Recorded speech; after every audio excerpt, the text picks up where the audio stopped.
મારા ભૂતપૂર્વ પતિએ અમારા બોલી ન શકતા ઓટિસ્ટિક પુત્રને એક 13 વર્ષના બાળકની સાથે છોડી દીધો જ્યારે ઘરના બધા જ પુખ્ત લોકો પીવા ગયા હતા.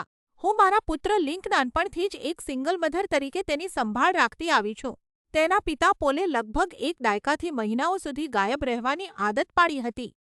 મેં દરેક થેરાપી એપોઇન્ટમેન્ટ, શાળાની દરેક મીટિંગ અને તેના દરેક મેલડાઉનનો સામનો એકલી જ કર્યો છે. 2 મહિના સુધી ગાયબ રહ્યા પછી પોલ આખરે પાછો આવ્યો.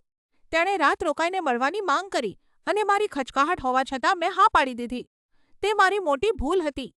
રાત્રે નદ વાગ્યે લિંકે તેના કમ્યુનિકેશન ટેબ્લેટ પરથી મને ફેસટાઈમ કર્યો.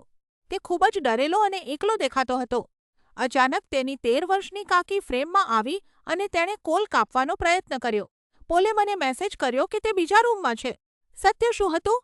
તે ઘરના દરેક પુખ્ત વ્યક્તિ શહેરના બહારના વિસ્તારમાં પીવા ગયા હતા અને મારા 9 વર્ષના પુત્રને, જે બોલી શકતો નથી, એક બાળકની જવાબદારી પર છોડી દીધો હતો. મેં તરત જ મારા પુત્રને ત્યાંથી લઈ લીધો. મેં પોલને સ્પષ્ટ કહી દીધું, હવેથી રાત રોકાઈને મળવું નહીં. બસ, વાત પૂરી.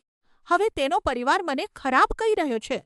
મેં તેને ક્યારેય તેના પુત્રને મળતા રોક્યો નથી, પરંતુ જે માણસ પિતા બની પણ શકતો નથી, તેના માટે હું મારા બાળકની સુરક્ષા જોખમમાં મૂકું તેમ નથી.